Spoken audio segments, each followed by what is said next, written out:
Salut à tous, c'est Titus01, j'espère que vous avez la patate, les filles comme les gars, et aujourd'hui on va parler d'animé, surtout en ce temps de confinement. Je pense que ça vous fera plaisir, et on va parler tout de suite de ces animés, mais avant bien sûr de commencer cette vidéo, n'oublie pas de liker, de commenter ou encore de partager, de me dire dans la barre des commentaires si bien sûr la vidéo t'a plu, ou si encore bien sûr t'as des idées de vidéos.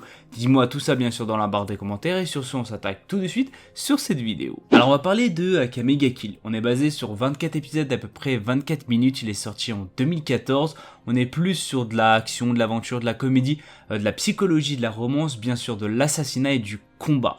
Ce qu'il faut savoir c'est que dans cet animé, il peut avoir du gore, il peut avoir du sang, il peut avoir un peu tout, c'est-à-dire ça peut choquer certaines personnes. On va être basé sur Tatsumi qui est tout simplement un jeune combattant qui va se rendre à la capitale dans l'optique tout simplement de sauver son village. Mais c'est quelqu'un d'assez naïf malheureusement, il va tout simplement se faire dérober tout son argent par une jeune fille et il va tout simplement se retrouver sans rien.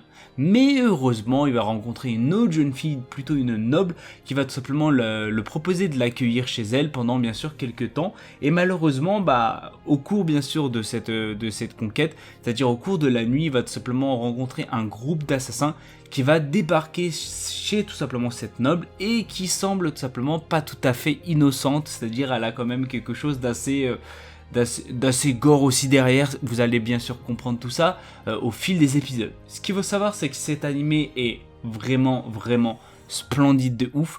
Faut pas se fier à l'animé et aussi au manga, il y a tout simplement des choses assez différentes.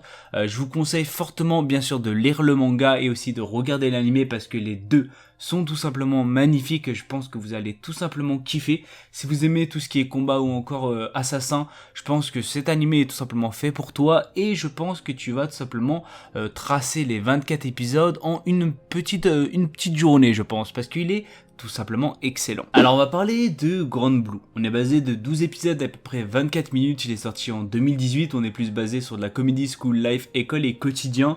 Et il peut avoir des choses assez hautes, je tiens quand même à vous préciser.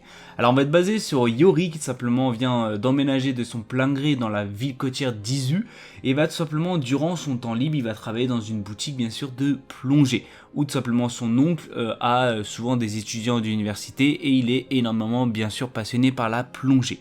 Alors ce qu'il va savoir c'est qu'il va découvrir qu'à l'université on passe la plupart de son temps tout simplement à draguer des filles ou encore à s'amuser plutôt bien sûr qu'à étudier. Et c'est là où il va faire une sérieuse rencontre avec des hommes tout simplement baraqués et qui va l'entraîner dans des jeux assez absurdes qui sont tout simplement à mourir de rire.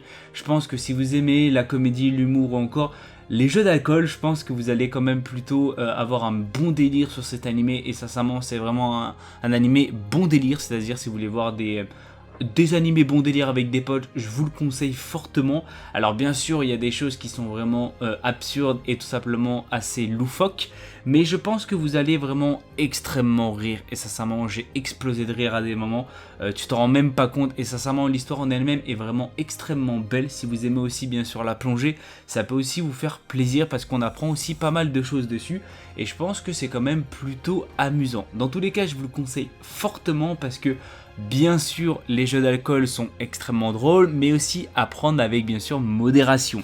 Dans tous les cas, foncez, je pense que vous allez avoir vraiment des bons petits fous rires sur cet animé. Alors on va parler de Goblin Slayer. On est plus basé sur 12 épisodes d'à peu près 24 minutes, il est sorti en 2018. On est basé sur de l'action, aventure, psychologie, combat, démons et bien sûr gore et monstres. Alors je tiens à dire au tout début qu'il y a pas mal de choses, comme je l'ai dit, gore, c'est-à-dire il y a pas mal de sang, et au tout début de l'animé, vous allez aussi voir pas mal de choses comme quoi, comme du viol ou encore des choses assez... ça peut choquer certaines personnes. Je tiens quand même à prévenir, parce qu'il y a certaines personnes peut-être qui peuvent être choquées par rapport à ça. Dans tous les cas, si vous n'êtes pas choqués, bien sûr je vais vous faire un petit résumé qui est assez simple. Ce qu'il faut savoir, c'est qu'on va être dès le début avec une jeune prêtresse qui va former son premier groupe d'aventuriers. Cependant, ils vont se retrouver rapidement dans une situation assez dangereuse. Tout simplement, ils vont être entourés ou encore attaqués par des gobelins et ils vont se faire sauver bien sûr par le Goblin Slayer. Alors vous allez voir tout ça au tout début, mais dans tous les cas, il y a pas mal de... au tout début, ce groupe d'aventuriers va être tout simplement décimé si vous préférez. Vous allez voir ça au tout début bien sûr de cet animé et vous allez avoir pas mal de choses aussi au fur et à mesure par rapport aux gobelins. Pourquoi il se fait surnommer le Goblin Slayer? Qu'est-ce qui s'est passé bien sûr dans sa vie pour qu'il se fasse passer pour un Goblin Slayer et pour qu'il extermine tous les gobelins. Dans tous les cas, c'est un animé vraiment extrêmement attachant à voir. Bon, attachant, c'est vrai qu'il y a pas mal de sang ou encore pas mal de choses absurdes, mais c'est vraiment que le personnage en lui-même est extrêmement attachant et vous allez comprendre comme quoi pourquoi il s'attaque aux gobelins. Dans tous les cas, on va pas se mentir que les gobelins, c'est vrai que ça a une tête à claque, une gueule assez à une tête à claque. Et dans tous les cas, l'animé en lui-même ou encore le manga en lui-même est vraiment extrêmement bien fait. Les aventuriers sont extrêmement attachants. Bon, la prêtresse au tout début, on va pas se mentir qu'elle est assez casse-couille et elle fait extrêmement mal aux oreilles parce qu'elle fait que pleurer et on va pas se mentir que c'est vraiment extrêmement chiant. Mais dans tous les cas, vous allez voir qu'au fur et à mesure des épisodes, elle va commencer bien sûr à être rassurée ou tout autre et elle va commencer bien sûr à avoir une certaine initiative. Bon, ça va avoir pas mal, ça va se mettre au fur et à mesure, mais dans tous les cas, c'est quand même un animé extrêmement bien que je vous conseille bien sûr fortement. Dans tous les cas, malheureusement, c'est la fin de cette vidéo. J'espère qu'elle vous aura fait plaisir. Si vous avez des idées vidéos, dites-le moi dans la barre des commentaires. N'oubliez pas de liker, de commenter ou encore de partager. Ça me ferait extrêmement plaisir. Sur ce, je fais plein de bisous à tout le monde. C'était Tito Commente. Sur ce, peace.